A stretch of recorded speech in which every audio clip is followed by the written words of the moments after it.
And hello and welcome everyone to the comic multiverse where the worlds of nerd meet. Matt, we're smack dab in December now. Can you frickin' believe it? 20, 19 days till Christmas. Where is this year gone? I blinked and it was fucking March is what it was. It really feels that way. I remember it's like, oh, what am I going to do for the March break this year? Oh, maybe I should go on a little trip or something. Nah. Can't do any of that without Can't. possibly dying of a horrible respiratory virus. Yeah, for real. And like cases are back up again all over the world. So it's like, god damn, at least I finally have an excuse for not visiting my family this year. So that helps, although I'll still probably be expected to give gifts. In fact, before we started, I was looking at holiday gift baskets and I'm like, all right, what is a good gift basket that says I care about you? $40 and down. Yeah, well, as I said, gift baskets are great. They've got a little something for everyone in it. Absolutely. Of course, the problem with mine is like, do I send one with the wine in it? They know I don't drink, so it's like, oh great, Joel gave us a gift he knows nothing about. Good on him. I'm sure this tastes great.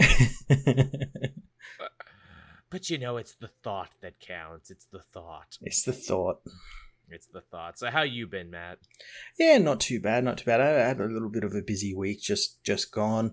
But it didn't stop me from doing stuff like building more Gundams and playing some PlayStation 5, watching some cool new movies and TV shows. Yeah, my week was very much the same. I was working on my Gundam before we started. I'm working on the arm, and it's funny. I'm getting to the point now. It's like, oh, okay, so it's the same thing for both arms. You just kind of got to reverse it a little bit. And I think I may have cut out one of the parts wrong, or it's like, oh, okay, so one of the arm casings might not fit on this side. So that's what I was working on before we came here. Oh, the fun ins and outs of it all. It's very fun. It's very fun. But yeah, I do know what you mean. That some parts you'll like cut out and be like, oh, wasn't meant to cut off that little nub. Yeah, or oh, how's this gonna fit here? Like again, trying to get the arm mechanism around the casing for it is proving difficult to me, and I don't want to push too hard because I don't want to break anything, but it's still just not quite lining up. And I was such an idiot too on the shoulder piece. I'm like, oh, these are shoulder pieces for the opposite side, not for the. Okay, I need one of these parts to go around it. So I'm figuring it out as I go. Yeah, there's definitely a learning curve, but once you do, it's like they're all the different Gundams kind of fit together about the same way. Yeah, there's a grand unifying theory. What'd you watch? Anything interesting? I know there's at least one show you and I both watched. There is, but I actually started watching there's a Great Heaven's Gate documentary on HBO Max. It's about that cult that wore all the Nike. Yes, and they drank the Kool-Aid and everything. Yeah, I think it's a 4-part documentary. I've only watched the first part, and it's really good. That leader guy is a fucking weirdo. Jim Jones, yeah, he was really fucking crazy. Well, Matt, your last cult documentary recommendation, that Nixium one, was really goddamn good that I enjoyed, so I might have to check this one out too. Absolutely, do it. It's really damn good. It's on HBO. Nice. What was I watching? That show on Netflix, Dope. I think it came out with a new season. It's all about like drugs and drug culture in the United States. They did a really interesting episode on the fentanyl epidemic, and it was one of those things where it's like, how the fuck were these guys allowed to film it? They literally go to cartel country and watch like the poor little farmer mix up the heroin with the fentanyl, and then they follow that brick of fentanyl heroin over the border to LA, to Boston, to every place where it keeps getting stepped on, and like the price keeps going up the further and further you get away from Mexico. I'm like, wow, this is fascinating. And also, why are any of these people talking to you? I mean, they're all masked up and have their voices distorted, but still. Yeah. One day, like, how that works. Like, what's stopping the cops from, like, coming to them and telling us you're going to tell us where you found all these people? And it's the same, I think it was Gordon Ramsay as well. He did something similar where, like, he just, like, went out into the jungle and it's like, oh, here's somewhere, like, they're, like, processing the coca leaves and making cocaine. Yes, I saw that show. He did a whole show on cocaine. It's like, why is this chef guy doing a show on cocaine? And then I'm like, oh, yeah, because it's the number one favorite drug of chefs and people who work in kitchens to keep you sharp and keep you going for the long, intensive hours. Again, I don't think like Ramsey ever admitted if he had a coke problem or anything, but this definitely seems like something near and dear to his heart. I would have to assume he dabbled. He dabbled. As you would. It's like, hey, here, just take a little bump of this from my Coke now. Another one they did was really funny. It was like the ecstasy pills, like they followed that. And there was a really interesting Canada connection I was not expecting. Apparently it's really easy, or easier, to get the drugs or to get the chemicals to make ecstasy here in Canada as opposed to the States. So there's this whole subculture of Canadian criminals who are just as masked and just as distorted, but they sound like this, say, we're making candies and everything, which is their code name for ecstasy, and we're sending it across the border. You mess with us and I'm gonna cut you. I'm like, oh, come on, Gordy, come on. That's clearly you under there. Come the fuck off it. And then they just, transport it to the States where it's big money. But of course, they have to test all the pills, too. So it's like, yeah, we give it to one of our homeboys. Wait 30 minutes and see if he has a heart attack. He didn't. He's, he's singing very loudly and petting the wall. Okay, it's good stuff. It's the good stuff. We can charge extra for this. But this is the craziest part. That it's not enough that they experiment on each other. Then it's like, okay, time to go to the club and start, slinging the E. What do they do? Well, first we all bring our guns, naturally. And then we take some ecstasy ourselves because we're going to be up all night selling ecstasy. And that's what you do. I'm like, wait, what? Pat Senior's subscription destroyed the channel for a second there. his love and his fandom destroyed us. Pat Senior is such a good fan, actually, and supporter of all the things we do. I actually named a character after him in my D&D game that we did. Oh, that's cool. I did. The players abandoned him, but don't worry, I have many plans for this character in the future.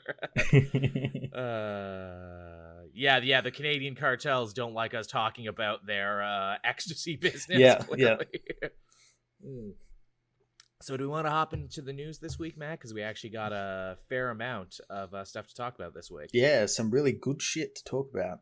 Yeah, first and foremost, more leaked pictures from these Marvel shows. Jesus Christ, they cannot keep the lid on all the stuff they got coming down. We had all that Miss Marvel stuff a few weeks ago, and now we got some stuff from Hawkeye, some very, very good-looking stuff from Hawkeye. We got Haley Steinfeld as Kate Bishop. We got Renner back and hopefully doing a lot better than the last time we heard from him. And we got Pizza Dog.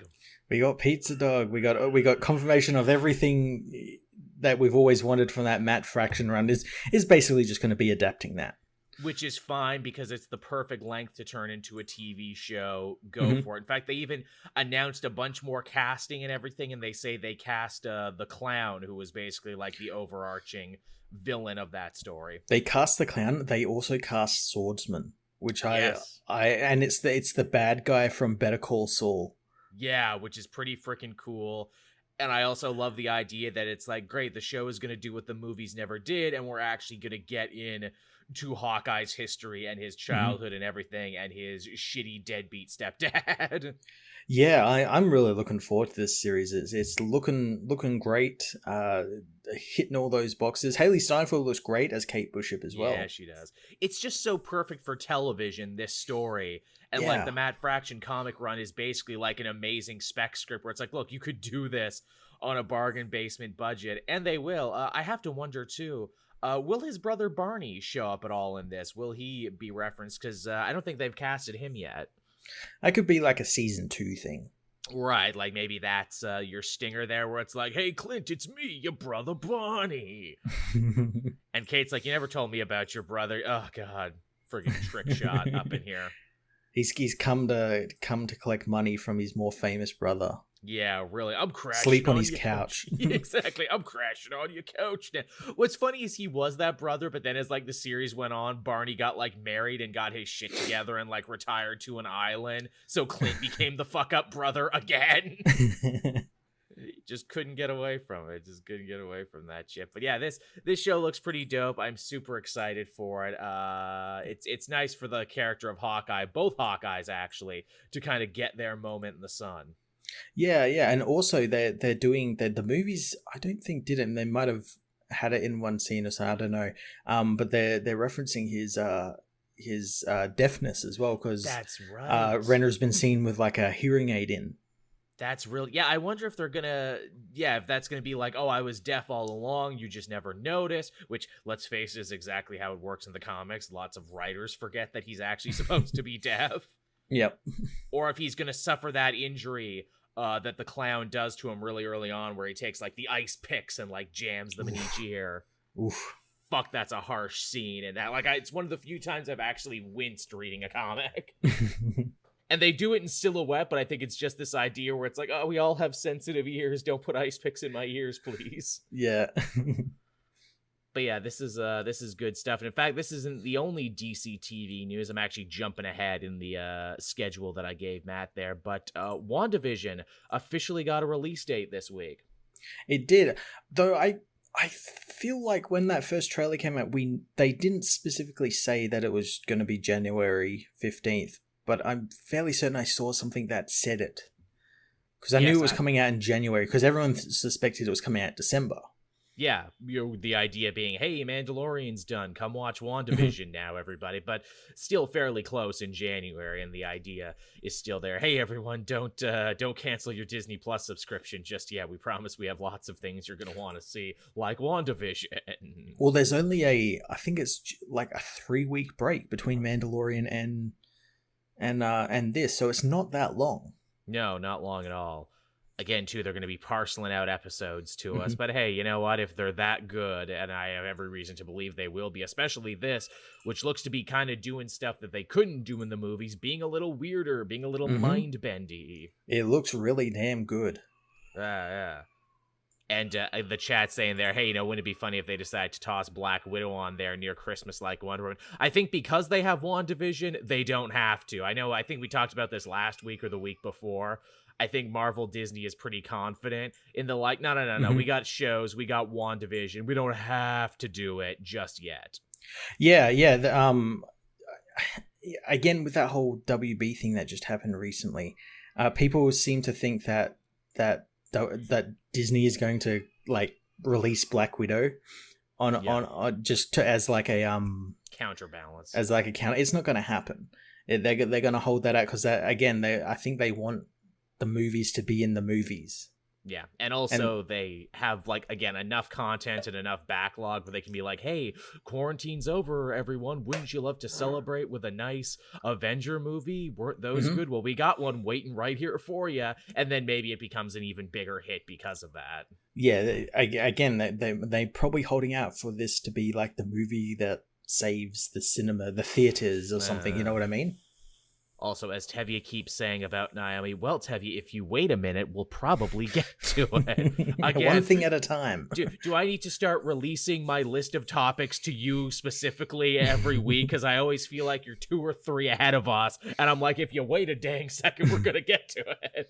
But yeah, there's your WandaVision news, everyone. Super stoked that this is going to be coming sooner rather than later. Yeah, I'm looking forward to this. I'm really looking forward as well because... Falcon and Winter Soldier is coming up. I think it's still filming, but it's almost finished. It's really close to finishing. That'll be like wrapping up soon, so we'll be getting that soon. We've got Miss Marvel filming at the moment. Yeah.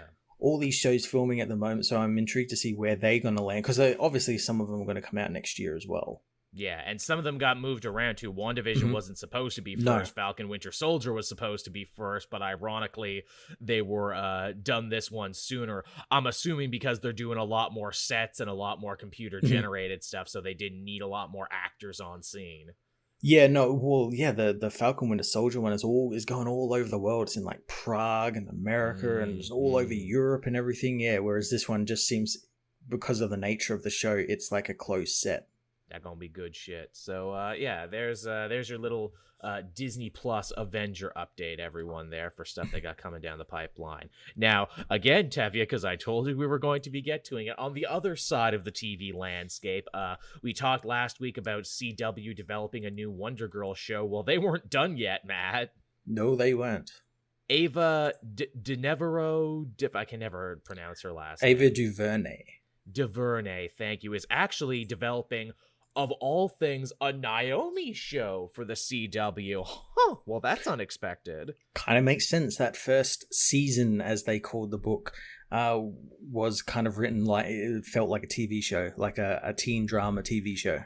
Yeah, also, as sad as I'm sure plenty people were at the loss of Black Lightning after 4 seasons, worry not, because the CW ain't gonna stay very lily white for long. And this also explains why Bendis was so coy about, like, people kept asking when season 2 come on, and he just kept saying, just wait, there's some stuff coming. And he knew.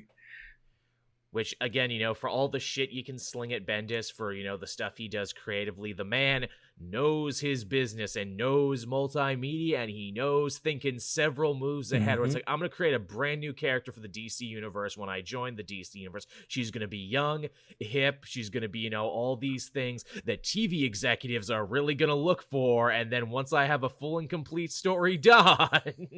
Not only that, she's a really great character, and usually when a new character is created, they disappear after, like, that first year. True.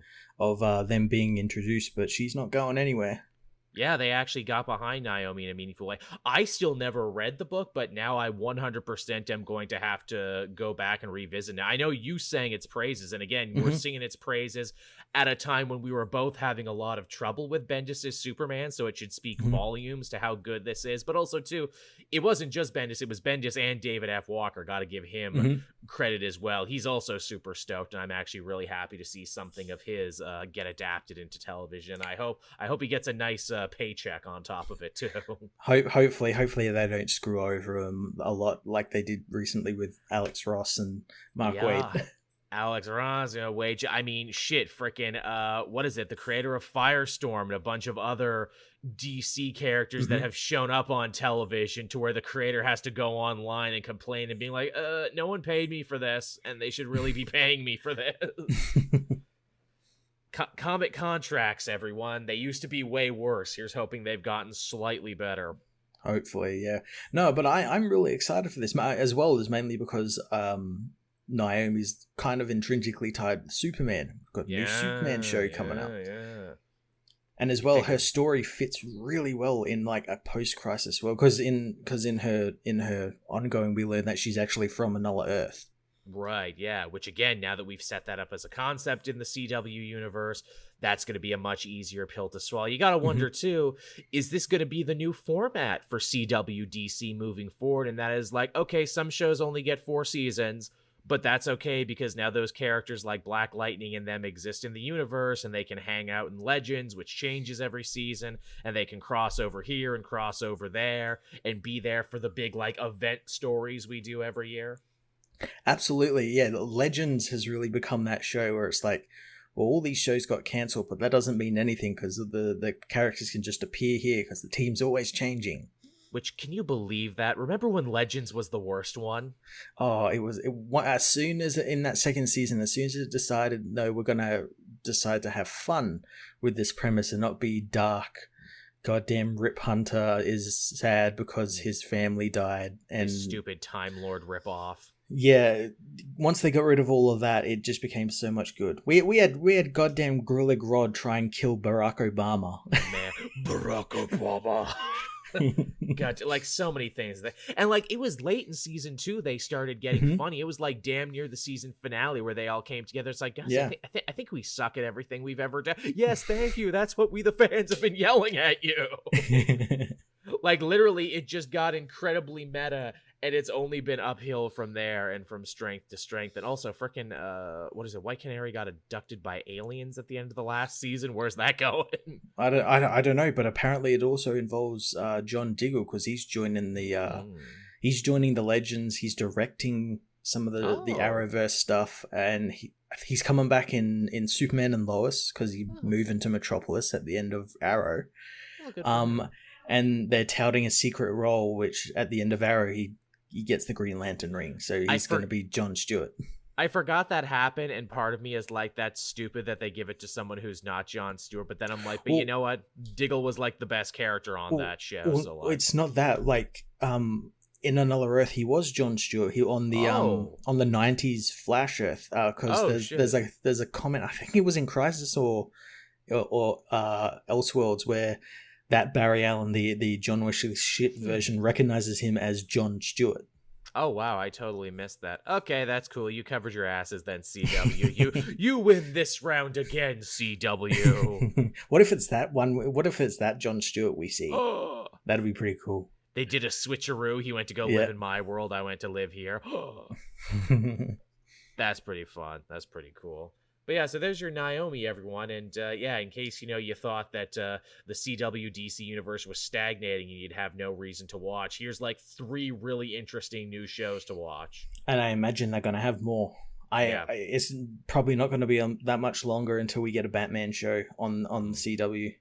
Yeah, and also the Batwoman show too, which in season 2 might as well be a brand new show now. Yeah, that starts soon. That starts in January. That's hard to believe, actually. Yeah. Yeah. Now, what else do we got going on here? Ooh, big comic news coming out of DC this week. And this story only got bigger and continued as it went on. It will continue to get bigger as well. And it will continue. This is like, we assure you this is only half of the story. But I like this because they're finally telling us what I wanted to know. And that's like, okay, so you're going to do Future State for 2 months. What do you got for us after, though? Because Future State is just a stopgap. It's just trying to use up some of this material that you had done for generations. What can we look forward to? And the answer is we can look forward to quite a few shakeups, actually. Quite a few great ones and different and unique ones. They're continuing that trend that Future State is setting, giving all these books to like new and exciting writers. The idea here basically seems to be, hey, are you writing a book that either got canceled or was underperforming? Well, guess what? You get to keep writing after Future State. Batman, Superman, all these other ones are probably going to stay the same. Wonder Woman got changed too, but Wonder Woman has always getting changed, but I'm getting ahead of myself. So a couple of the big new titles we got coming down the pipeline. Ram V of Justice League Dark fame is going to be writing a brand new solo Swamp Thing book. And is Justice League Dark continuing too, or is that just like, are we done with Dark and now it's just going to be Swamp Thing? It hasn't. I've only seen the Future State Justice League Dark stuff. I haven't seen anything after that. And given that he's writing Swamp Thing, I have to imagine that it's not, or someone else is actually getting it, or it's being rolled into something else. Right, he's writing Catwoman too. Honestly, this is super dope. We haven't had a solo Swamp Thing book since the end of Charles Soule's run. I think now is a great time for Swamp Thing, and Ram V has shown that he can write the character really well in the pages of Justice League Dark, so I'm cool to see him kind of spin off there. Also, it might not even be Alec Holland anymore. Because doesn't look like it. Yeah, because that was kind of in question at the end of Justice League Dark, because Swamp Thing has been through a lot in the last little bit. And honestly, you know what? That's cool, too. Let us have a brand new, kind of Swamp Thing alternate identity for the year that is 2020 going into 2021. Yeah. Just a great concept, Swamp Thing, and a lot of things you can do for it. And I'm excited to see what Ram V will do with it. Yeah, definitely. Hopefully it'll fill a nice horror void that kind of exists at DC right now. That's what I hope the book becomes, just a horror book, like it was under Scott Snyder. Absolutely. Now, if I may further put a little feather in my hat here, it was also announced who's going to be taking over Suicide Squad following Tom Taylor's departure from the series and the Future State thing they're doing where they're all kind of weird Earth 3 versions of heroes. Well, Robbie Thompson, who will be writing those Future State books, is going to be writing the new Suicide Squad too. And oh, look at that. Peacemaker's on the team. What's up with that? Is he going to be in a movie? He's not just going to be in a movie. Apparently, he's also going to be on a TV show, too. Yep. And also, like, freaking, what is it? James Gunn is in Vancouver, like, actually setting up the filming. I'm like, that's not a joke. That's not a long con. You're actually doing that? Yeah, on the cover for this one, we can see Peacemaker. We can see Electrocutioner, I think that is. And they also look to either be fighting and or recruiting a Talon. Yeah, that's interesting. I had someone say, someone say to me, or like I saw a comment that said something along the lines of, whenever they need a team member for like a team like this, they just throw a Talon at it. Throw a Talon or a Man-Bat on it. That was another thing. Yep. Which again, I wonder which Talon, because there's like so many. Will he invent a new one, or will this be William Cobb? Because it looks like William Cobb's costume, because that's kind of like the generic Talon look. Yeah. Which would be interesting to have, like, Dick Grayson's, like, great-great-grandfather on an evil team. It'd be pretty cool. Yeah. Green Lantern is getting a shake-up, too, by Geoffrey Thorne, who is writing the Green Lantern Lost thing for a Future State. And yes, it's going to be following Jon Stewart again. No word if he'll keep the cool costume he has for Future State with with the long hair and the scimitar and everything. Yeah, and the sword and the vest, everything. I'm like, that's a fucking cool look and makes him look different than all the other Green Lanterns. He should keep that. You have to wonder if all these writers that are writing books for Future State that are keep staying on are continuing the story. Like these are the plots that are going to be continuing going forward. I mean, you would assume, or they would plant seeds for stuff that they were going to do in their main runs. But yeah, very, very interesting. Mm-hmm. What else do we have after that one? Maybe this one will also get me to pick up Green Lantern again. I've mentioned before that I love Green Lantern in concept, but the barrier to entry is always too much for me. Just read Grant Morrison's. It's like basically disconnected from the larger DC universe, but it's also very connected as well. I know. And he's doing his own anti-life crisis and well, it's great. It's great. Also, too, talking about books that were canceled but will be returning post-Future State, Teen Titans is coming back, but it's actually coming back as Teen Titans Academy with the same creative team, Tim Sheridan and Rafa Sandoval. Mm-hmm. Which, hey, Teen Titans needs a shot in the arm like this. Yeah, Teen Titans Academy, let's go. It also looks like it's going to be more than just new young heroes. It looks to be older heroes like Nightwing and everything. Again, doing the whole Harry Potter thing, running a school for young heroes, which, hey, this is a fun concept. Yeah. It's basically Strange Academy, what Marvel's doing at the moment. Yeah, hey, if it works, it works. And yes, they promised that whoever the fuck Red X ultimately becomes, Red X isn't going anywhere, kids. You get your goddamn Red X in there. Yeah. You kids love the Red X. You've been yelling at them forever. And they say, too, that there will probably be other animated series connections, too, as well. Ooh, okay. Which is interesting. I'm like, ooh, there's so many to, pull from.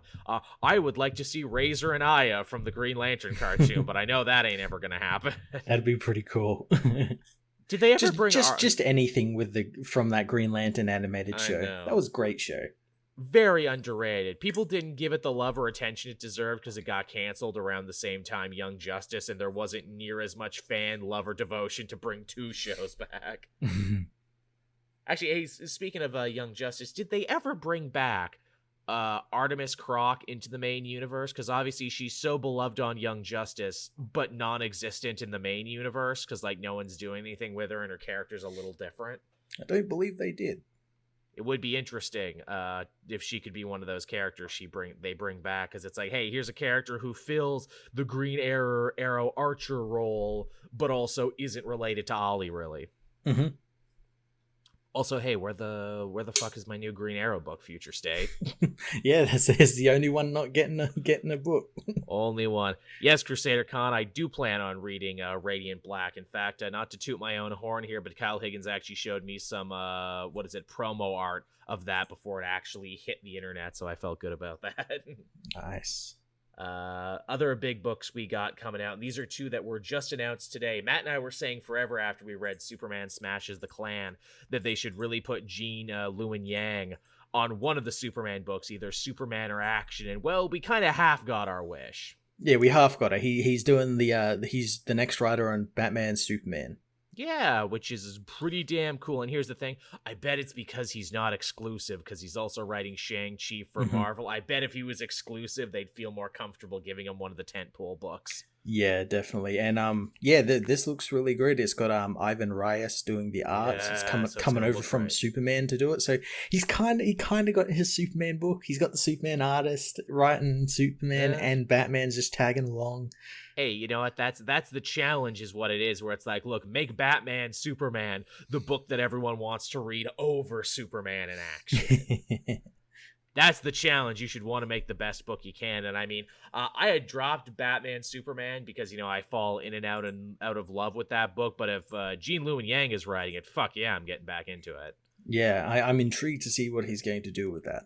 Same, because the dude, what makes so many of his stories cool, especially the recent ones he's done, is that they seem so very personal to him. Mm-hmm. Yeah, he puts that little bit of himself in them.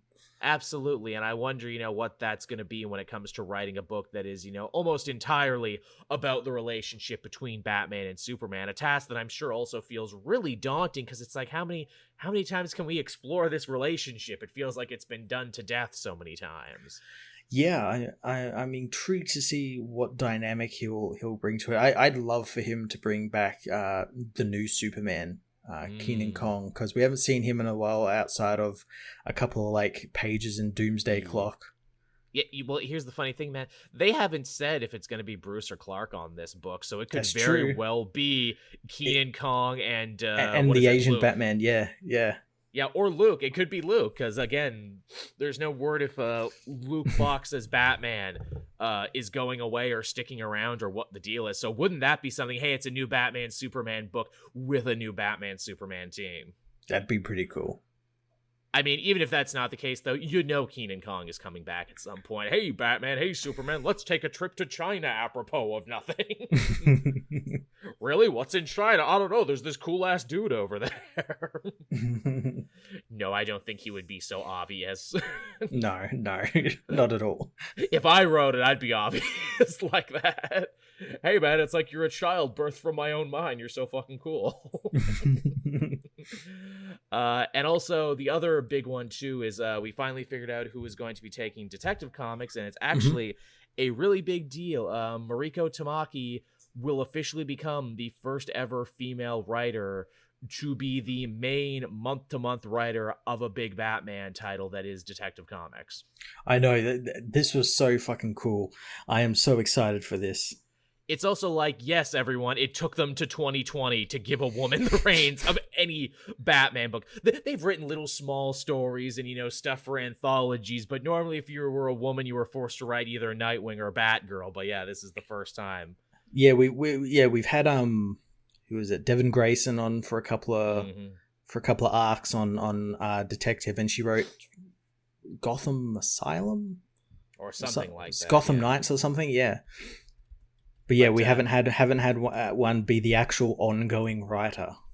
And she's a great writer too, with a really interesting background of work and everything. I of course hold up that I really liked what she did with She-Hulk. For one arc, at least, in her She-Hulk book. She's done stuff for X-Men. She's done all sorts of stuff. And fairly new, fairly young writer, too, and just kind of kicking ass all over the place. And, sorry, you had something to say? Yeah, no, I was just agreeing with her. Yeah, she's done some really great X-Men stuff, great stuff over at Marvel, some great stuff here at DC. I'm excited. Totally. And a lot of people, of course, are focusing on the fact that, hey, a woman is finally writing Batman. What new and interesting takes could she possibly have? For my money, the thing that not enough people are talking about is that she's also Canadian. So Batman, now that Batman gets run out of Gotham and he has to go and live in Vancouver or something. I'm totally cool with all of this. I'm sure other Canadians have written long-running Batman. At least I think they have. I don't know. There's something else to look into. How many Canadians have written Batman? I'm sure there's been some. There has to have been. There has to be. If nothing else, I hope she gives us a Canadian member of the Bat family, like the Batman Inc. group that I don't think we ever had before. I'm Red Bat, eh? I sell goalie equipment by day and fight crime by night.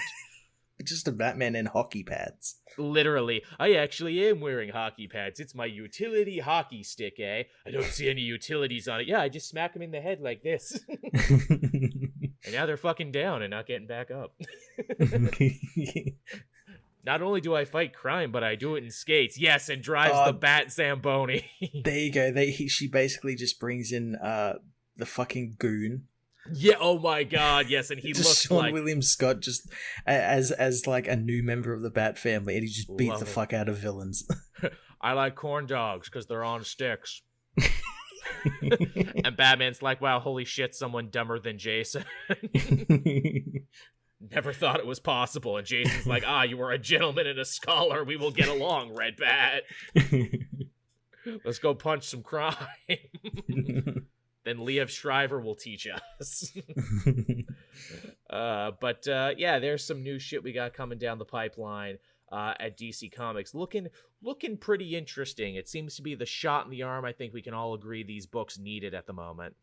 Absolutely. And as we said, that they're still announcing stuff, so don't be surprised if we get some new Superman stuff, some new Batman stuff. I know James Tynion is still sticking on, but he did mention that there is something that still hasn't been announced that's going to be announced, like a new book or something. Yeah, he's getting like a second back book that apparently is going to deal with that Punchline and Bluebird stuff. Mm-hmm. So that'll be interesting. Also, friggin' Nightwing's got to have a new creative team soon. Yeah, we also never got like what's happening with like Justice League, like the team books and stuff after Future State.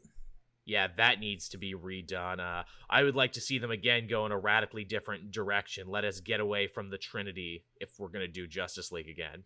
Yeah, like a radically different Justice League. Yeah, let's get some second stringers, some characters who need some spotlight and everything. That would be really good. What are some other books that desperately need some retouching? I mean, Batgirl is probably just going to become Batgirls because it's getting a backup story. They're building it in Tynion's book. I'm 90% sure there will be a Batgirls and Oracle book. Absolutely. It's definitely building that way. The way Tynion framed it all in like his most recent Batman issue. It definitely seems like they're going to be doing that. They mentioned that there can be more than one Batgirl, so yeah. Is Flash still on fill-in writers right now? Because I imagine they probably want to nail someone down for a longer run. Well, I think Kevin Shinnick's going to be on for a little while yet. The book transitions over to Endless Winter this week, actually. Yeah, how are we supposed to follow Endless Winter? It's not Endless Winter 1 and 2. It's you got to pick up different books that are specials and stuff. There's the next issue of Flash, which transitions into it, and then there's a Superman Endless Winter special as well. Okay. And I think you can read them. At least I don't think there's actually any order to them, but obviously there's an order to like the main Endless Winter series.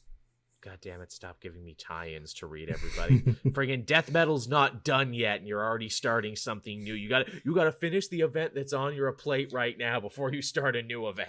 If they did, pandemic, man, it threw everything into fucking disarray. True enough. Friggin' Death Metal probably was supposed to be done by now. A lot of these it absolutely was done by now. Because remember, it got delayed beforehand as well. Yeah, that's right, it did.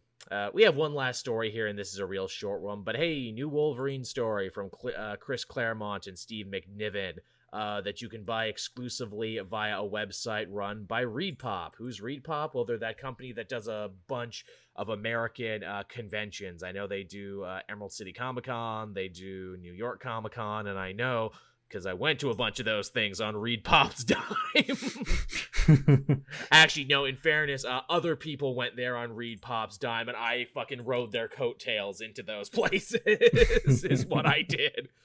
But they got a pretty good website for merchandise and everything, and it only makes sense that they're making exclusive comics, and boy howdy did they get themselves a whopper of a creative team. Oh yeah, this looks like it's going to be real good. It's Steve McNiven. He hasn't drawn stuff in a while, has he? Or at least not for like Marvel.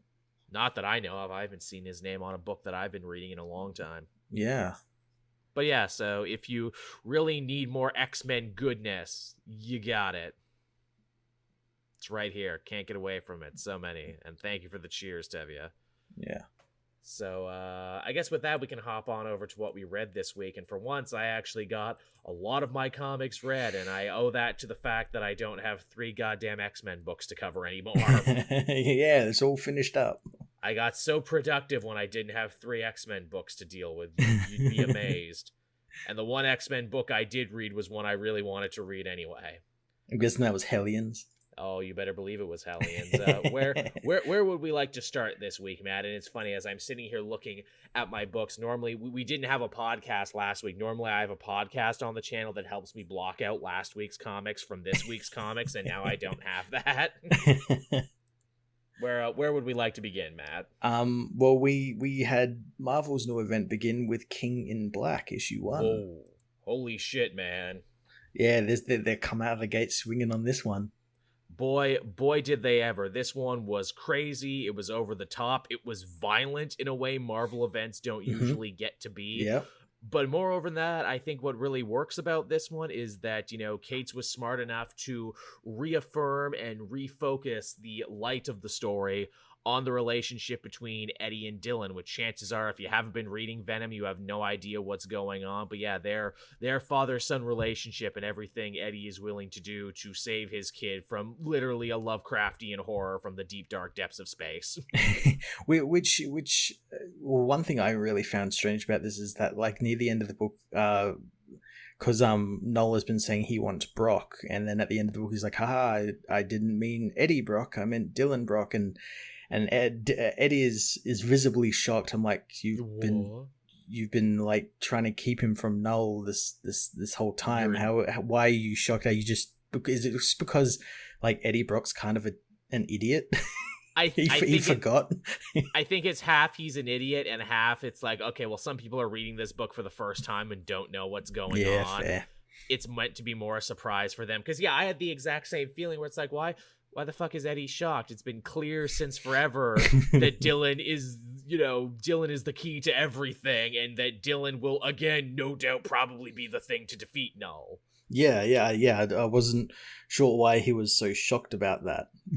Oh, as Lich Lord Chris says, he had a whole year to forget. That's right. At the end of Venom Beyond, he spent a year in another world. Fair enough, Lich Lord Chris. In the time he spent growing his hair and getting a new arm, he forgot what was going on in his own book. He needed to read the little recap page. Yeah, he missed it. Another little bit of doesn't quite add up, but is awesome anyway, so I'll give it a pass. Sentry comes back in here, but he doesn't look like how he did at the end of the Lemire run. Yeah, that's the one that I'm like, why isn't he in that red costume and not like half void and in control of it and everything? I was really looking forward to all of that. Maybe there's a story there. Yeah, I feel like that's the thing now, where Donny Cates is smart enough to be like, no, they'll think I fucked it up, but don't worry, I'll do a Web of Venom Sentry special at one point, and I'll explain it. Hopefully. Because that seems to be the way with those special Web of Venom issues, where it's like, okay, let me fill in blanks that I didn't think were blanks. Yeah. And again, he's really only here so Null can, again, in using a wrestling term, show how over he is now by reversing Sentry's finisher move that defeated Carnage. They're reversing it and then ripping Sentry in half and freeing the Void. But yeah, superheroes being super proactive in this event and getting ready and protecting themselves and having plan A's and plan B's and plan C's. You like to see it. It's pretty good. I like that. Also, they tied it into Empire with the Katati, the Kree Skrull ships that they left there as a gift, they were given as a gift. Thanks, guys. Yeah, it's a nice touch to be like, hey, didn't we just stop an entire alien invasion a couple months ago? Yeah, but this is a different alien invasion that threatened everyone and killed everything. This is different, I tells ya. But yeah, King in Black is super dope. I'm actually excited to read some of the tie-ins now because I think there's a lot of good setup. Yeah. It looks like it's going to be like an event where you got to kind of read everything to like get all the little things that are going to be happening in the main book. Yeah, see where all the different pieces are and everything. And hey, it brought back a thing from Absolute Carnage that I forgot about, that Carnage left a fucking tower. The Spire, yeah. It's just chilling there under New York somewhere. Yeah, and no one did anything with it. They just left it there.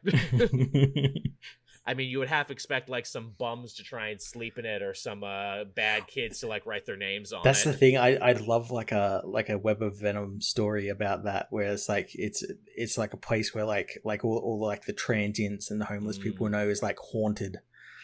Yeah, that's why they don't go there. It's like haunted by like Carnage or something. Yeah, well, Carnage is coming back. He's going to be fighting Gwenpool.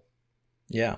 Who I didn't know until I watched Death Battle this week, but apparently, like, Gwenpool lost her powers and got them back because a company made her, like, a synthetic Venom, so she also kind of has Venom powers now. Okay. She can, like, do the claw thing, and she can, like, do a bunch of other stuff she never had before, and I'm like, we're again trying to differentiate her from Spider-Man, because that's what made Miles so good, because he could do different stuff than Spider-Man could do. It's probably time for her to be able to do different shit, too. Yeah. So that definitely helps. And again, the fact that she has this symbiote relation actually kind of makes me want to read the Gwenin versus Carnage book. Because there might actually be some shit going on there. Yeah. All right, what else do we want to talk about, Matt? What else do we have? I guess we had Batman from this week, too. We did, yeah. The so-called origin of Ghostmaker, kinda sorta. Kinda sorta, maybe. We still don't know his name, but we know the origin now of why him and Batman have this rivalry. Yeah, and it's petty as all fuck. It certainly is, but the character is petty as all fuck, which I think people are missing. With like, oh, another jilted best friend of Batman. I'm like, yeah, but he's petty. He has no reason. All those other guys had kind of reasons, even if they were like mentally ill villain reasons. This guy seemingly just went nuts on him one day because. It's like Punchline all over again. Little bit, where people are just like, no, Tynan's like actually putting in work here, but you can't seem to see it. Also, too, man, I was not expecting that book to carry as much continuity with it as it did. Oh boy, it was a treasure trove of continuity. We got Batman Incorporated, Spiral, The Great 10, all this really cool shit. Even though it's like, hey, wait a minute, if Batman Inked happened, doesn't that mean that the world knows that Bruce Wayne works with Batman already and he could still run his company and not need Lucius Fox to do it for, whatever. That's one of those situations. It's funny because we actually get to hear like most of this issue from the point of view of Nightwing. Yeah, Nightwing, who has a little bit of a history with Ghostmaker and kind of knew about him, and he's kind of, as he fills us in on what Ghostmaker's deal is, he's filling in Barbara, who's infatuated with the villain because she can't see him and like doesn't understand anything about him, but wants to know about him. His internet dick is so big and his hacksaw skills are so elite. Yep. Just nothing can do about it. And Nightwing, too, kind of hates Ghostmaker, too, because he's like, well, I saw him as kind of like a proto-sidekick to Batman, a proto-partner, and, I always wanted to overcome him. Yeah, wanted to go beat him up to prove to Batman that I was the better partner, but then he realized that that's not what Ghostmaker really was. And also, too, because, Dick is a sane human being and, I probably can't do that. Yeah, if this was Jason, he'd still be trying to kill Ghostmaker. Be like that fucking scene in MacGruber. He's just writing his name in a notebook over and over and over again. And what is Batman, Harley, and Clown Hunter, who, again, I think are really making, this arc and this run special just because they're sticking around and adding, interesting little dimensions to everything. They've been taken to Arkham Asylum because everything has to go to Arkham Asylum. Yeah, well, as Ghostmaker says, Bruce belongs there. Yeah, because I think you're actually crazy, and, and this is why you can't save your city. And he basically sets up what is essentially a saw trap for Batman and Clown Hunter. He locks them both down in kind of like hospital restraints, but Clown Hunter is free, and the idea is like, will he listen to Batman and do the right thing, or will, he prove that he is truly unsavable by killing Harley Quinn? And the reason he hates Harley Quinn so much is because she was apparently there the night that his parents were murdered. Ooh. Yeah, she was part and parcel to what the Joker did. Which, yeah, that's a hard one for Harley because, so far she's kind of pulled karma Houdinis on everything, and she's been able to just be outside that sort of thing. But it's like, yeah, Harley, what are you going to do in this situation, actually, when someone actually has pretty good grounds to want to kill you? And, that's kind of where the issue ended. Yeah, I'm looking forward to the next issue to see what Bao does. I feel like, well, obviously he's not going to fucking kill Harley Quinn. No, of course not. I mean, that would be a pretty cool swerve if he did. Yeah, the thing will be is like he wanted to do it. Yeah. Also, Harley's we'll get the panel of him like raising the sword and bringing it down and like hit her chains or something. Also, too, Harley is getting a new book post-Future State. It's Stephanie... Her name on Twitter is Stephanie Smash, but I know that's not her real name. Don't what if it was, though? I'm Stephanie Smash, and I write comic books. If I could legally change my name to something cool, I would. Like Joel Rocket or Joel Kickass.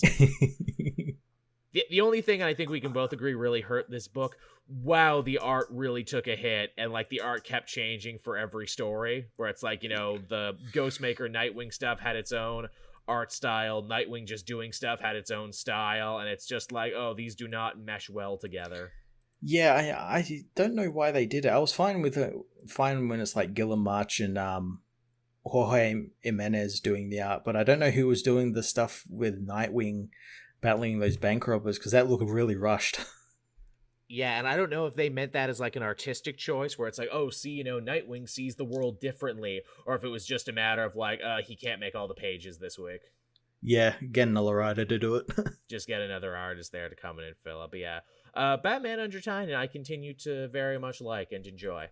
Yeah, it's really damn good. Yeah, there's a lot of interesting places that it goes with it. Where do you want to go after that, Matt? Well, speaking of Batman and writers that aren't very good with Batman, I had Tom King's new Batman book. I dodged this bullet, but please, you tell me all about it, and I'll get nice and comfy. It's like he never fucking left after issue. Amazing. Was it 90 or whatever fuck he left on?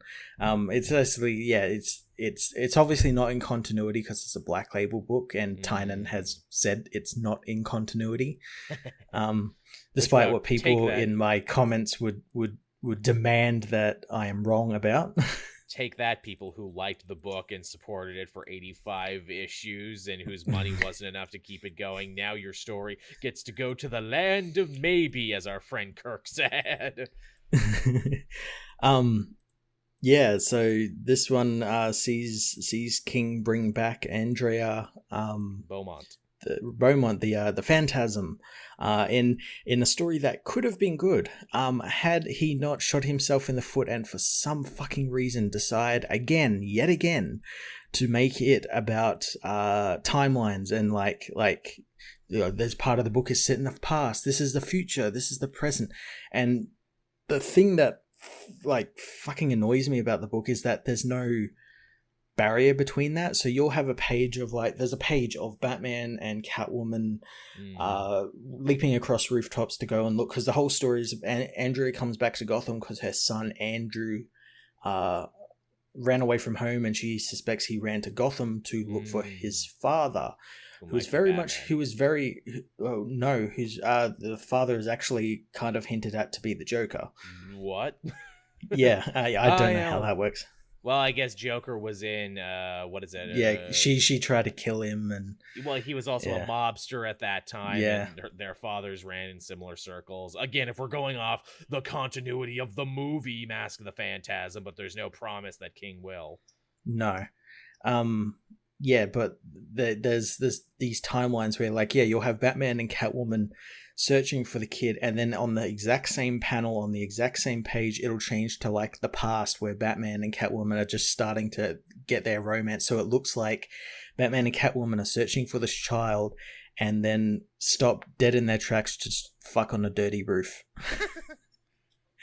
And then it cuts to the future where, again, it's that weird future he kept bringing back in his Batman one where Bruce dies, and Selena goes and visits this old man in a retirement home, and you don't know who the old man is. You think, oh, is it like a Robin or something? And then at the end of the book you find out that it's an old Joker, and she's there now because Bruce is dead. She can finally kill the Joker, but she's not killing him for all of the heinous shit he has done over the years and what he has done to Bruce and everything. She's killing him to get revenge for Andrea, because as we learn, Andrea's son is murdered by the Joker. Oh, also, didn't King have a weird fucking stick up his ass about the Joker and Catwoman being friends for some reason? Well, again, in this book, it might be just the art, Claremant's art. He draws it very I don't want to say sexualized, but in that way where it's poised that Joker and Harley had a thing at some point. Oh. So yeah, again, it might be coming off of that. It's just a very fucking weird book. And again, it's more of King's shitty. Again, most of the dialogue is fucking poems like the Silent Night song, and I'm like, more of this shit. Why does he not learn? This is what made his book tank. Why, it's almost as if he's a one-trick pony and no one figured it out until it was too late. Yeah, but there would have been there is a good story there of Andrea coming back to Gotham to get revenge on the Joker for murdering her son, because that's how the book ends. She goes and digs up her Phantasm costume. The problem is we know she doesn't succeed because of the future storyline we've seen. Also, so you immediately undercut every bit of tension and drama in the book. Also, she already had the Phantasm costume, which again seeks to imply, wait, is Mask of the Phantasm canon to this story? Yep. That's fucking weird. Yeah. I do remember when Tom King wrote Vision. It was a while ago now. Yeah, I remember when just last year he wrote an amazing Superman book. That's right. I still haven't checked that out yet, but yeah, shit, yeah, everyone really liked that one. Yeah, I don't know what it is about Batman. He just doesn't get it. He just doesn't get it. My theory is he just doesn't like Batman.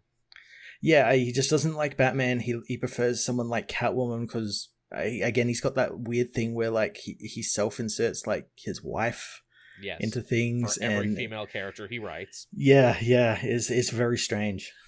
Very strange indeed. But hey, from a Batman book that wasn't great to a Daredevil book that was off the hook, let's talk about Daredevil number 25, a book that sold out all over the goddamn place, more than I think any Daredevil book has, and copies are going for like hundreds of dollars on eBay.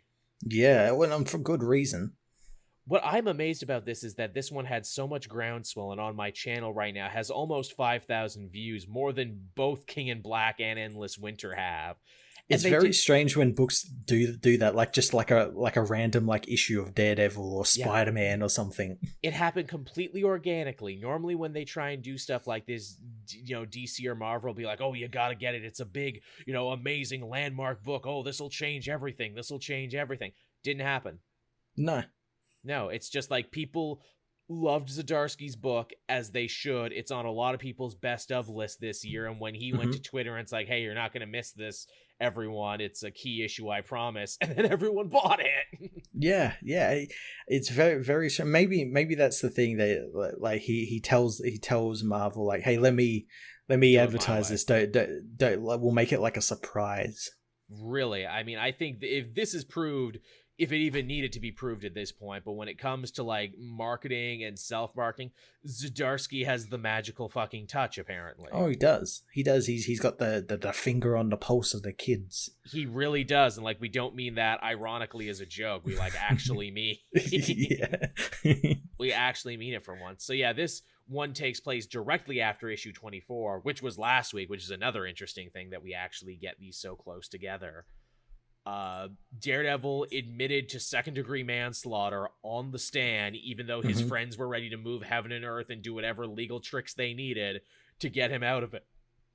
He decided that he wanted to be a martyr for the superhero community and be an example for everyone else about what happens when, you abuse your powers, or, you don't pay close enough attention when you're in costume. And he only felt comfortable doing that because Elektra used the money she stole from the Storm Twins a couple arcs back to basically buy all of Hell's Kitchen.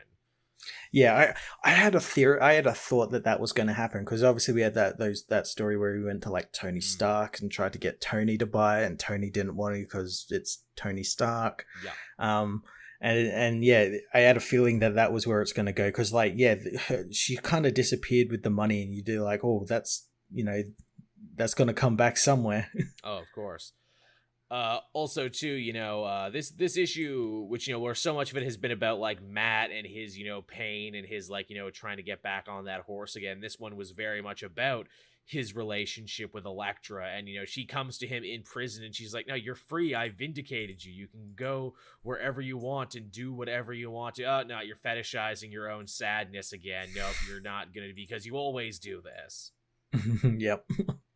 Which is funny, there was a bunch of like, because there always is in a situation like this where they're like, oh, they wrote Matt to basically be like a fucking simp, and oh, they wrote him so bad and everything. I'm like, no, they didn't, dude. You've clearly never read a fucking Daredevil comic before, because this is literally him every couple years.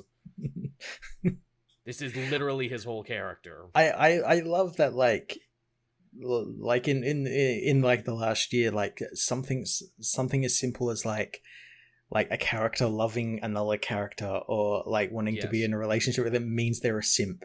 Amazing. Culture is a fucking open sewer is what it is. But yeah, Elektra has basically a proposition for Matt, and that's like, look, you can leave, you can do whatever you want. In fact, hey, I think I know how we can finally defeat the Hand now, for forever and for all. And the idea being that she had mentioned a couple arcs back that her and Stick were working together again, and that the Hand has like a new mysterious leader, and that they found a book that they think is basically like a manual on how to defeat the hand, because there's the hand and then it's the polar opposite, the fist. I don't know how the fist is the opposite of the hand. It seems Wouldn't like it be the foot? I know, right? I mean, maybe they couldn't have that because, then they'd be encroaching on Ninja Turtles. Yeah, really, then they'd get sued, which is funny because that's just like a freaking rip-off of the hand anyway. But yes, that the fist, a creation of pure light, should be able to defeat the hand once and for all. The only problem is that the fist needs both a king and queen, and this is where their whole lives have been heading. They they could live together and be happy if only Matt can do this. And he rightly so says, no, Elektra, I don't trust you because you're a liar and a cheat and a killer, and just because you didn't kill anyone this time to come see me doesn't mean you'll never do it again. Leave me alone in prison with my mask I've made out of orange material. Yeah, I did like that. I like that, and I like the image of Daredevil taking the stand in his suit, in like a 3-button suit with like the mask on. I thought that was pretty cool. That's a really freaking great image. And also too, it's here Daredevil starts cluing in, where it's like, hey, how do you even know I'm Matt Murdock? I made a deal with the Purple Children, so everyone is supposed to forget. But she doesn't. Their love and their connection is so strong, she's able to riddle it out before anybody else. Yeah. And basically, Elektra's defeated and she wants to leave. And she's like, well, okay, I didn't get what I wanted. I guess I'm going to blow town here. But then she has a very fateful encounter with a homeless person that Matt had helped out before. And Elektra has a moment of like, God damn, I guess he isn't just a martyr. I guess he isn't just a glutton for punishment. I guess he does talk the talk and walk the walk. And I guess if I want Matt to see that I am serious about this and that I do want to serve the light and be a better kind of hero, I need to try and honor his memory. So Elektra becomes Daredevil. And a really nice costume as well. Really good costume. And a nice touch, too. Apparently she's in the background of King in Black, if you look close enough. Yeah, I saw that, I saw that, and I had actually just caught up on Daredevil to get ready for all my videos on it, because I'm behind by a couple of issues. And I'm like, oh, that's cool. They actually got that in there in time. They never did explain why old Cable is there somehow. Yeah, the timey-wimey. Again, it was probably something that was drawn quite a while ago. Yeah, we'll probably figure that one out at some point. And so Elektra is now the new hero and defender of Hell's Kitchen, and she is going to actively make a try now at being a good, positive hero that Matt can be proud of. And I'm like, ooh, what an interesting little inverse of like the whole superior Spider-Man, superior Iron Man thing, where bad people try and where good people try and break bad a little bit. Now it's the other way around, where a bad person is going to try and be a hero. Yeah. Very, very intriguing. And also goes to show, hey, whatever you think you know about this series, you're wrong. And I was going to say, too, like, man, we didn't even hear the Crybaby Squad too much, that, a woman has got such a high level of prominence. They came out eventually. Again, my video has almost 5,000 views right now. I'm like, oh, okay, there you are. Oh, he used the word agenda. You can go away now. Oh, you can go away, too. There's words I look for. You can go away.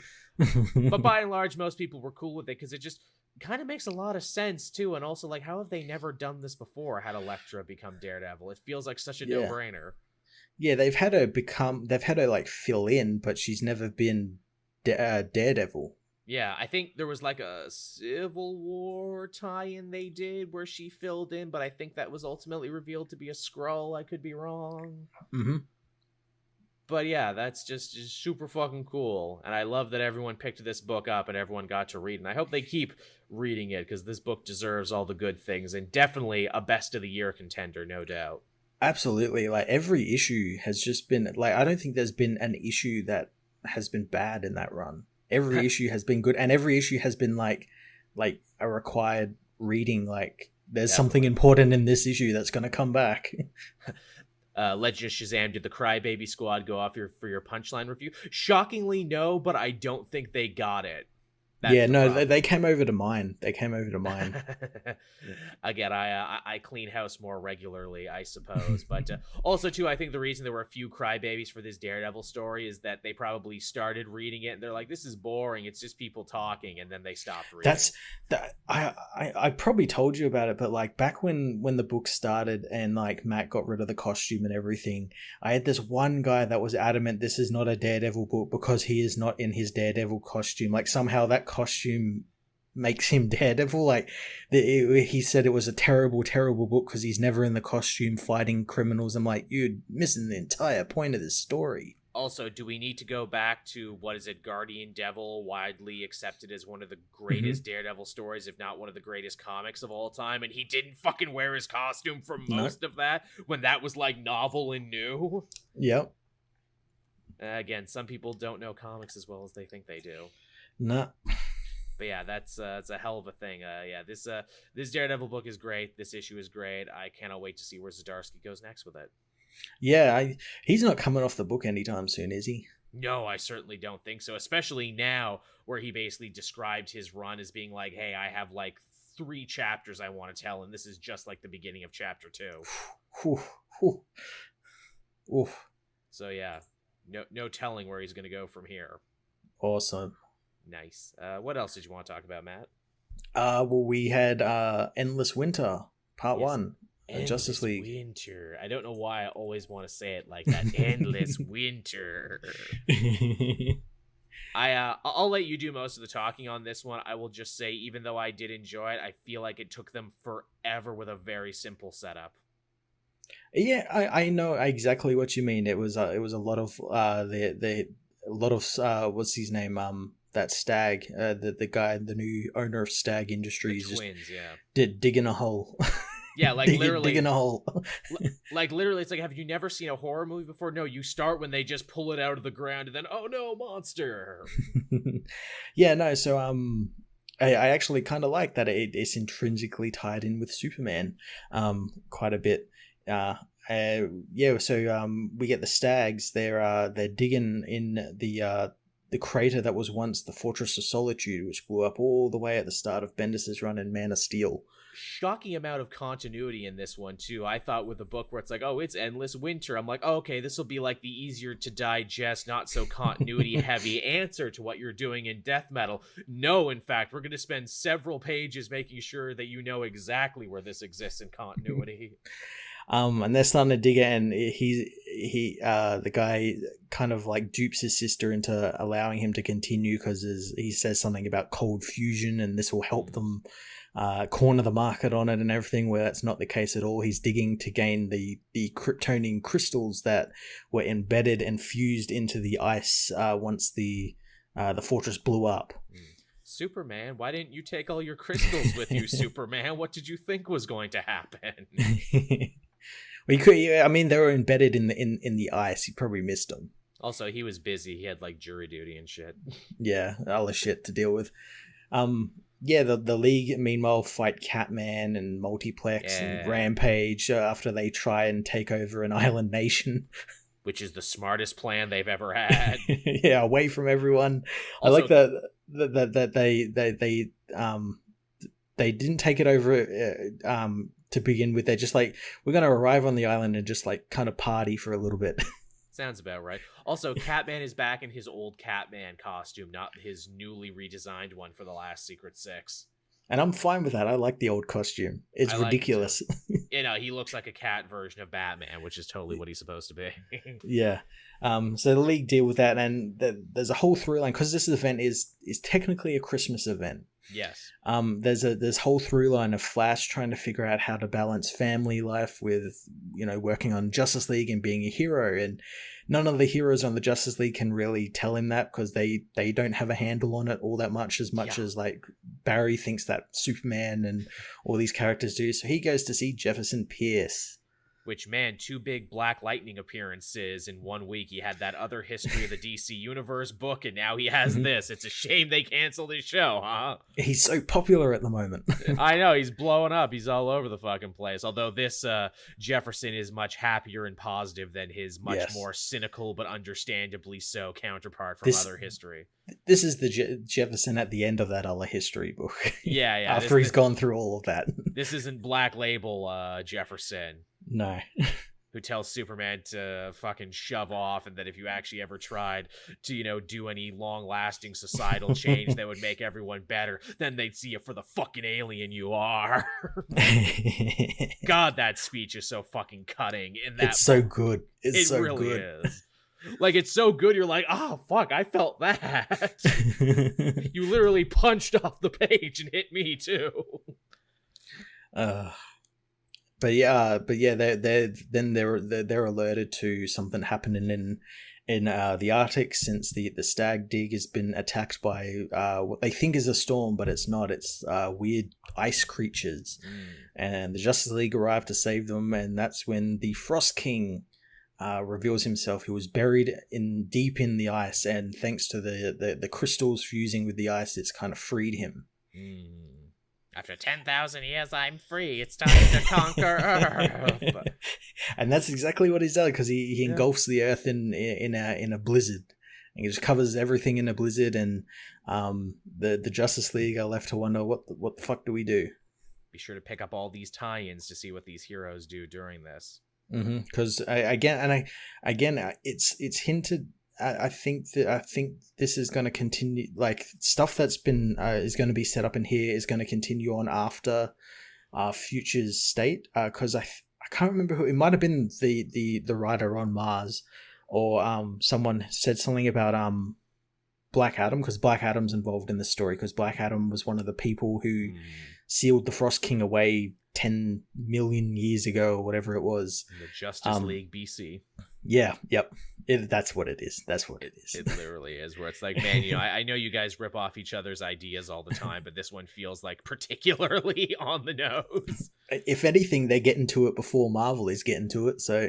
True enough, and it also makes sense, too, where it's like, hey, Black Adam's going to be a big part of this event. Why? Oh, because he needs to get as many appearance reps in as he possibly can before The Rock plays him in a movie. Yeah, and apparently he's a big part in was it Future State as well. And then apparently this is gonna lead into like what he's doing after Future State. And yeah, they're propping him up because we got that Black Adam movie coming out. You think we're probably just gonna get a Black Adam book now, because Lord knows he doesn't have a Shazam book to compete against. I have a feeling we will. I guess again, much like most stuff, Future State. If he's popular in that, he could probably get something. Or around the time of his movie, he'll get a book. I mean, at least Black Adam is different, and we don't get a lot of him. So, even if it is a completely corporate exercise, I freely welcome more Black Adam. Yeah, if it means we get more Adam, more Kandak, and all that sort of stuff, I'm more than happy. I would just like if they continued that last issue of Shazam where he became the 7th champion. Oh yeah, are they gonna have to deal with that? Will this book remember that he's technically a good guy again and technically the 10th champion? I wonder. Well, all they have to do is not have him fight Shazam, because that was like one of their stipulations. He's like, okay, I'll truce with you guys, and I'll be the 7th champion. Interesting. Yeah, I want to see where that goes now too. Yeah. What else did I have this week? Had Thor number 10. Ooh, this was a good issue. Yeah, Donald Blake's a fucking beast beating up Asgard like they owe him money. He spent 100 years in the hyperbolic time chamber. Studying the blade. The scalpel. Literally, that's the thing. While you had your fun, sunny Thor adventures, I was in this hell dream dimension studying the blade, and now I can take you apart with surgical precision, because I am in fact a surgeon. Yeah. I like that they that Donny Cates utilized that fact that he's a surgeon, so he knows like all the precise hits of like where to take like Volstagg and Sif and all of that down. Yeah, hey, Beta Ray Bill, you look like you're still hurt from the last fight. Oh yeah, I've seen everything through Thor's eyes, which is good because it means no one has to get him up to speed on anything that's happened like in the last 2 decades. Yeah, yep. But hey, I know exactly where to hit you. And hey, Volstagg, your hands are shaking and you're sweating. Ooh, you haven't had a drink today, have you? Can kick your ass. Oh yeah, I'm taking this sword, so now I can go anywhere I want. So I have all the knowledge of Thor, the power of the World Serpent, as we discovered, and I'm crazy as shit. Not only the power of the World Serpent, he also has his own part of the Odin Force, which he then takes from Beta Ray Bill to strengthen his own power. So yeah, he's a strong boy. He's a big, strong boy now, Donald Blake. Can't stop him. Yeah, and his whole mission is no more Thors, and I'm guessing he's just going to go around and just take all the power, all the Odin Force that Thor users had. Like at the end, we see Jane Foster again, and I imagine he's going to try and kill her. Yeah, which is funny because they had such a long-standing relationship for so long. Nice little bit of Easter eggs too as he's looking through the big book of Thor. He sees Red Norville, the fucking cameraman from way back when that no one remembers and Aaron didn't talk about. He rips out that page. Sees Thunderstrike, rips out that page too. It's funny, we got a Thunderstrike mention. I think when we talked about the last issue, we theorized Thunderstrike would be involved somehow. Yeah. Tevye, is he going to kill Jane Foster? Well, considering that the Valkyries are having tie-ins for King in Black, no. No, I don't think so. Also, yeah, does that count Frog Thor? Yes, it probably does count Frog Thor. Now, he could probably kill Frog Thor. Probably, maybe. Just saying, that's a quite possibility. But yeah, Thor is great. I think Cates has really found his footing with this run now. It's just so fucking awesome now. It is. It's just complete like metal and like that world that he sends everyone on Asgard to, the Dimension Blood, where it's just everything's on fire and covered in blood. There's giant flies and it's just so fucking cool. This entire book could be painted on some dude's van and it would be pretty sweet. And it makes good story sense too, where it's like, yeah, why is Donald Blake so pissed off? Because I'm not real. All my adventures were fake and constructs to teach, some arrogant ass prince to be a better person. I was literally created to suffer. That's what I really like about him, because he's not wrong. He's technically not a villain. He's getting revenge for like what Odin and Thor did. And I love Thor still has that arrogance about him where he's learned a lot and everything, but he still is like, oh, what could possibly have done this? Not realizing that it was he who did this. Yeah, really. He's still so full of himself. Yeah. And it's like, dude, how can you stop the end of the world if you can't even stop like fucking Donald Blake? When this guy's wrecking your shit and taking your whole fucking world apart in like 2 issues. Yeah, and Thor can't even get out of like the realm he's in at the moment. Yeah, you're just getting owned right now. I have to say, in just 2 like stories, I think Cates has made Donald Blake the next great Thor villain. He really has, yeah. He's made him really interesting. Definitely different from what he used to be, and definitely different from where I thought that story was going to go when we learned that Donald Blake was going to get involved. Mm-hmm. Also different, too, from the last time we saw Donald Blake, where it's like, well, if he's not real, why doesn't he just try and be real? He did that already. Him and the Enchantress had a whole thing, and it didn't fucking work out for him then either. No, yeah. And he remembers that, so it's like, well, no, I'm not going to do that now. But yeah, so freaking cool. Good shit. Yeah. If you dropped out of Thor during the Galactus saga there that they had, now is definitely the time to hop back in. Definitely. Yeah. What else did you have this week, Matt? I had... What did I have? Oh, I had The Union, issue 1. Oh, yeah, I meant to pick this one up. It was supposed to come out during Empire, but now it's coming out during King in Black. Yes, it's the first King in Black tie-in. Atlantis Attacks does not count. There was also a Symbiote Spider-Man tie-in too. I don't know if that one counts. I think that one was actually the first one. That one, I did read that one as well, and that one's like because it's set in the past, and it's just about how Null has been like trying to like fuck over Earth and whatnot for a long time. Right. So it could still, because I mean Kang the Conqueror is involved, so it could still tie in and everything, because he's trying to figure out how to stop Null. Freaking Kang! It's always Kang. Yeah, but this one was like the first proper tie-in. Right. Atlantis Attacks wasn't a tie-in. There was like 2 pages at the end where it's like, haha, King in Black is here. The rest of the story had nothing to do with King in Black. I didn't even know Atlantis Attacks was happening. Yeah, you don't even need to read it. Just read that last page. That's all it is. Can do, will do. But yeah, no, the Union. We pick up with again. It's Brexit, Great Britain, and to strengthen the people and unite the people, they are going to make a new team, the Britannia Project, which is Britannia, Kelpie, the Choir, and who's the other one? Snakes, I think. Yes, all the snakes of Ireland that St. Patrick chased out with a stick. Yeah. and they're showcased on the news on the morning TV show news as playing a game of capture the flag against Union Jack. As sort of like they're like sort of it's like a challenge. They just to showcase their powers and stuff. And Union Jack ends up winning. And we find out that it's all being like bankrolled by like a British like billionaire named Steve Darwin. Richard Branson. Yeah, it's pretty much he's putting all these logo branding on everything, and it's getting on the nerves of Britannia, who knows that that's not what this is all about, even though the guy says she needs to get with like the times because she's still kind of old school, and she needs to realize that it's 2020 and need to like progress and whatnot. That's when the King in Black tie-in starts to begin, since they're all on this little island training and they're attacked by a symbiote dragon. And Britannia takes the dragon down but ends up dying. Oh no. Yeah, the leader of the team dies in the first issue. How shortly. I bet it was supposed to be a big plant monster, and then they had to go back and change it because literally they were supposed to debut in a completely different event. I could see how that could happen because like the way the dragon's framed, you could be like, oh, if this was done in digital art, they just changed like the green color to black. I would love to pick the brain of the artist on that one and be like, you guys didn't redraw the whole thing, right? You just redrew the monster and changed a couple of the words. That was probably how it was meant to be.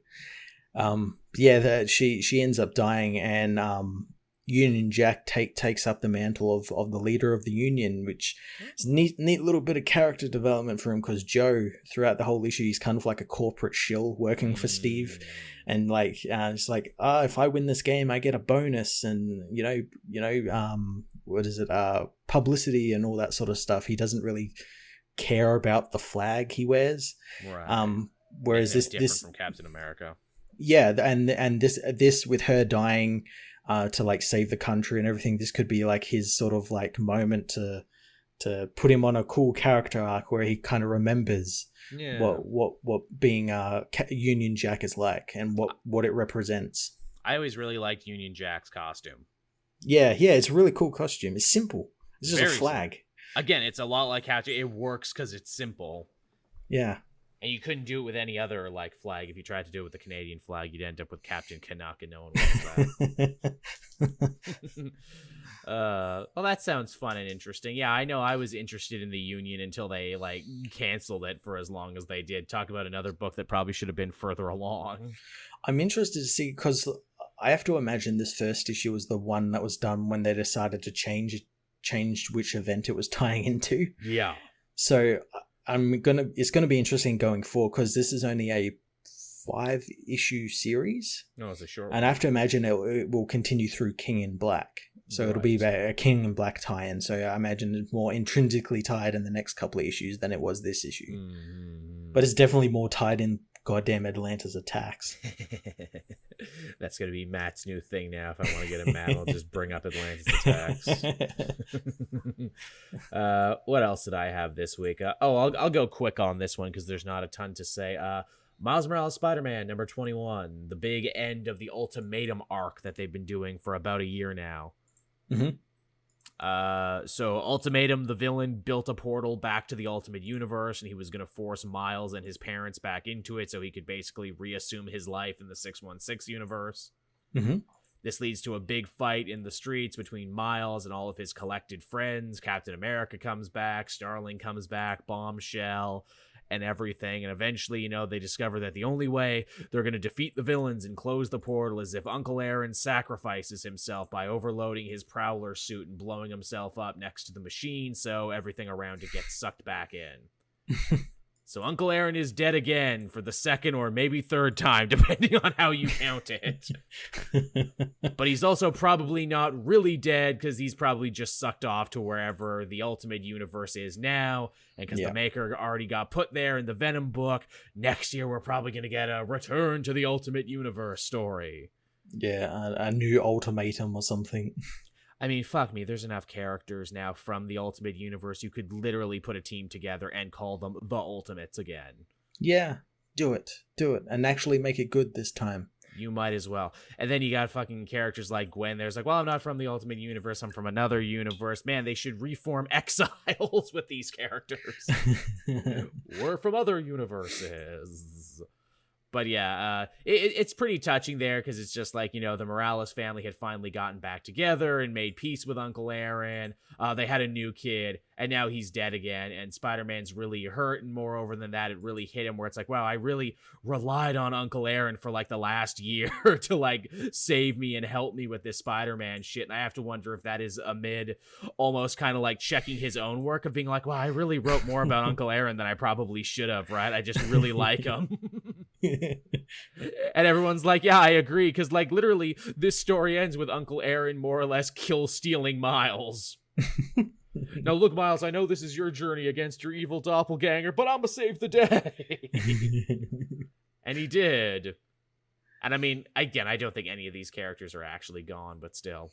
No, yeah, as we said, they'll probably be doing something with them sometime next year with the Ultimate Universe. Which is such a weird complaint. People in my comment section are like, Miles should be fighting new villains and should be doing all this other stuff. And I'm like, he fought a bunch of new villains for this arc. And also, Ultimatum is a new villain. Yep. Okay, sure, whatever. like literally, he is a new villain. Sure, he was invented for Spider-Man 2, but he didn't take up the name Ultimatum until right now. Yeah. But yeah, it was fine. Could be better. There's still a lot of hanging questions that I'm sure they won't answer right now of like, hey, how much does Miles remember about the Ultimate Universe, and how much will he eventually remember, like, oh, I don't know, my uncle died once before? Yeah, is he gonna have like a crisis of identity, and he's gonna fuse with his ultimate self or something, and remember everything, or some shit like that? That's something they could definitely try and do. I also feel like this move for the comic was also like, man, that Into the Spider-Verse movie is really fucking cool, right? And Uncle Aaron's death is really good. Can we kind of do that in the comic, maybe? Because again, for those who forget, in the original Ultimate stories, Aaron just like goes nuts and puts on like too much supervillain gear and ends up like accidentally killing himself. His death is like not heroic and not cool at all. It's tragic, but it's not cool. But yeah, so that was Spider-Man, and it was all right. Cool. I had 2 more left. What about you? Cool. I had Tales from the Multiverse, Wonder Woman, War of the Gods, issue 1. Haven't gotten to this one yet, actually. This was a fucking long issue. Yes, it was like 40 plus pages when I looked at it. I couldn't believe that. It's actually 50. Oh, holy shit. Is this the longest one yet they've done? I think so. Or at least it felt really long. And that comes into like my problem with the book, and it's not like a critique problem or something, and it's just that Wonder Woman really doesn't have any big fucking stories to tell. No. Hence why they decided to pick one from the early 90s instead of like Amazon's Attack or something else. And again, it comes with that problem with Diana never having like a real set like story. It's always fucking changing. It's always changing. It's always fluctuating.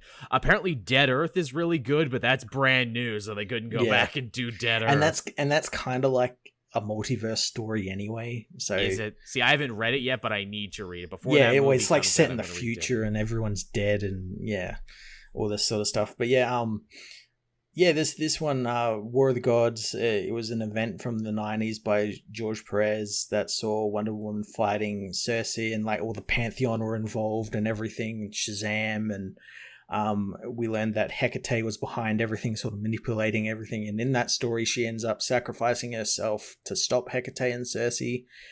In this story that doesn't happen, and she ends up possessed by Hecate, but manages to seal Hecate off inside of her. So Diana is still alive, but Hecate's inside of her.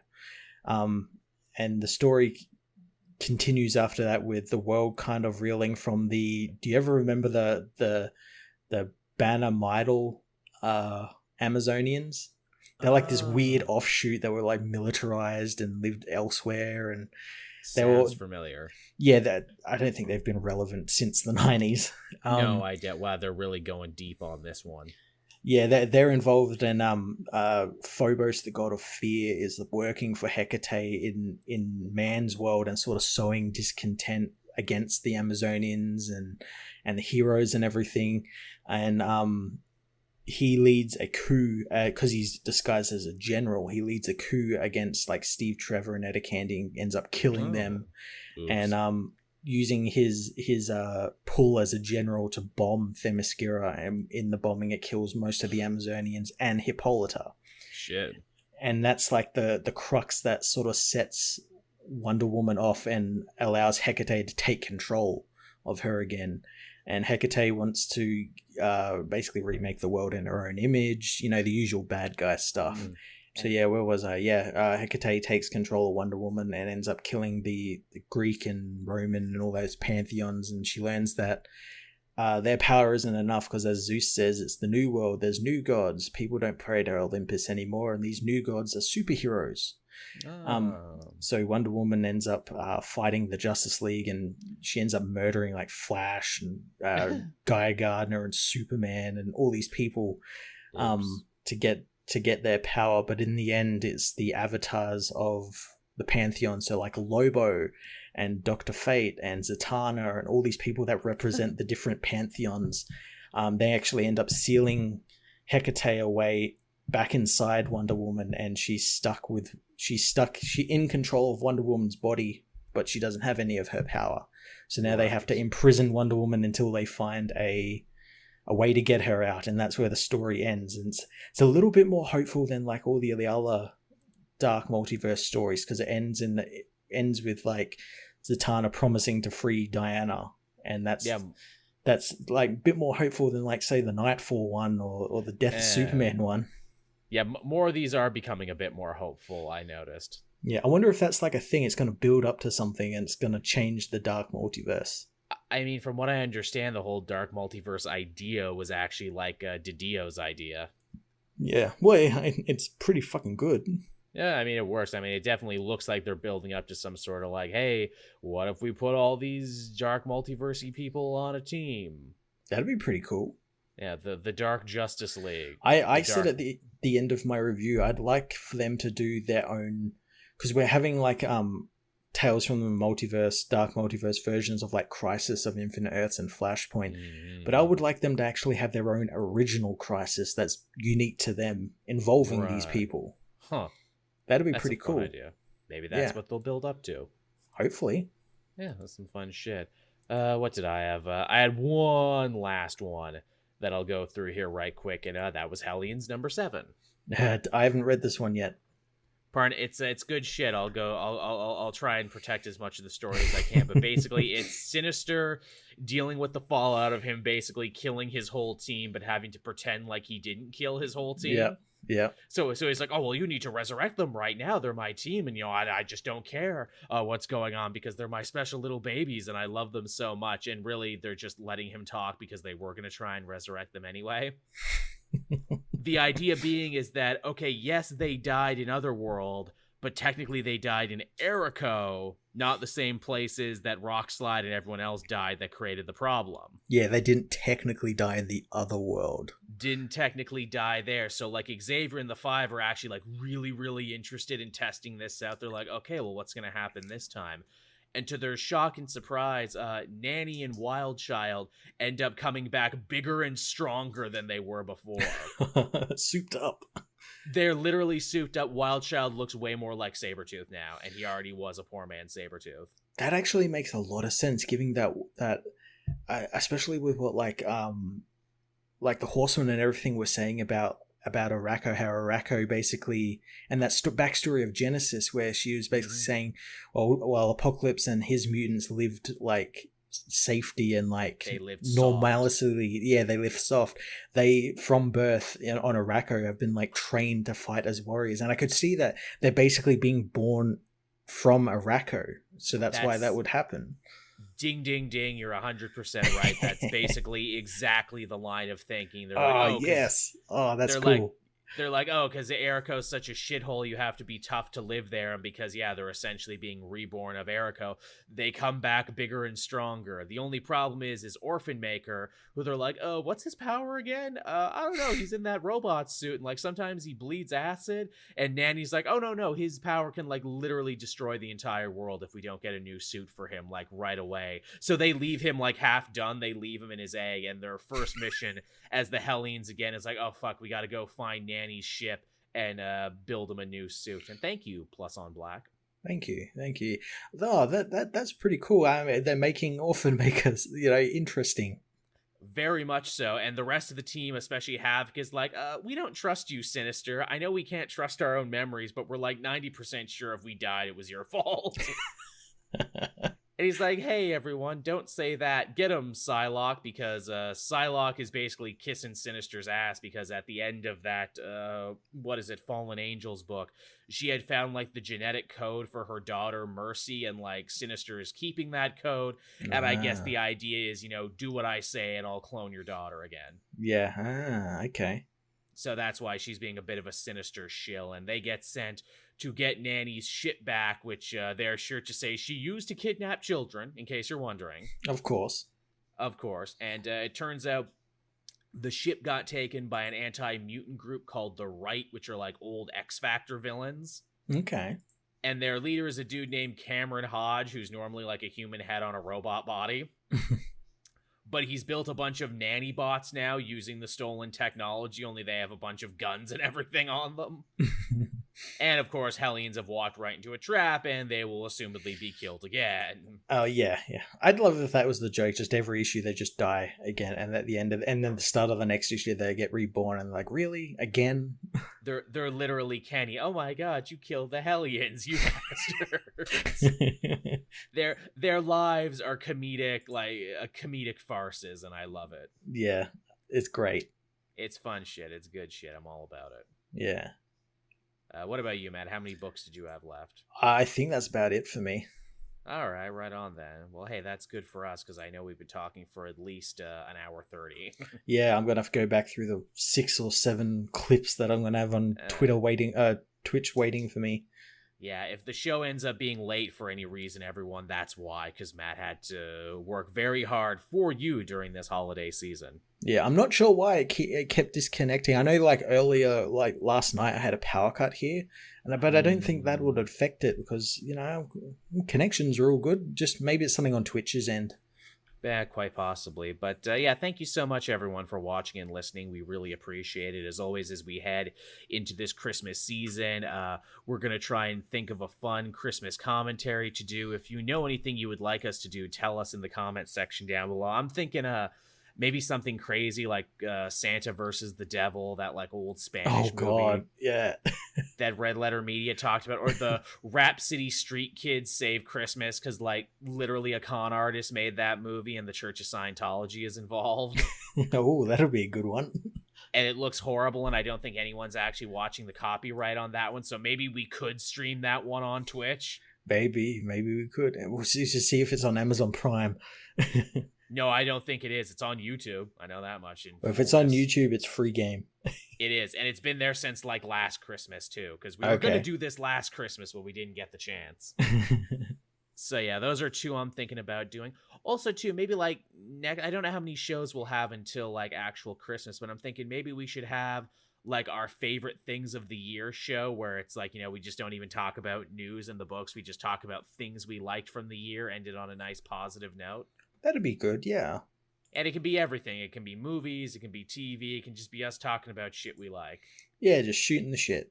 Yeah, because I always want to make that movie every year, my favorite things of whenever, but I never end up making it because I always have 100 other things going on. So let's make that this show, and then we can get the audience too to tell us their favorite things as well. Absolutely, yeah. All right. So thank you so much, everyone, for watching and listening. We hope you appreciate it. We're going to be back again on SoundCloud. If you're a patron, for as little as $1 a month, you can get, you can get the show first before anyone else. And also, I'm a fucking idiot. We had a sponsor this week, Matt, that I didn't actually talk about. Yeah. Fuck me, only at the end.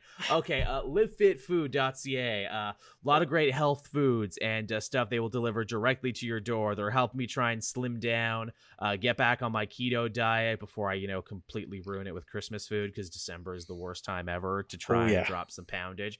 But yes, they hooked me up, and they can hook you up too. Be sure to follow my Instagram if you haven't already. We're going to be having a giveaway. They got a code for me to give away $100 worth of food. That's some really good shit. I will leave the link down in the description too. Be sure to check them out. And if you do end up ordering from them, be sure to tell them your pal Cape Joel in the Comic Multiverse told you all about it. And hopefully we can do this again. I'm actually almost done the week's worth of food that they actually sent me, but it's good stuff. They had keto muffins in there that had almonds and dark chocolate chips. That was nice. Oh, nice. I wish I had more, actually. I'm in that terrible thing where I have pre-made food, which means I haven't shopped. So I'll eat dinner and then I'll be like, oh, I want a snack, but then it's oh, I can't because I don't have anything in my house. Which is probably the best way if you're trying to lose weight, because I'm my own goddamn worst enemy. Yeah. And then I'm I'm an adult. I have my own money. I'm going to go to the store. I'm no, Joel, you can't. Be good. Let these people who, wanted you to be a sponsor, be a good sponsor, and don't fuck it up. Don't fuck it up, fatty. All right, everyone. That's the end of the show. Thank you so much for watching. We'll be back again next time, we promise. All right. Catch you later, everyone. Bye-bye.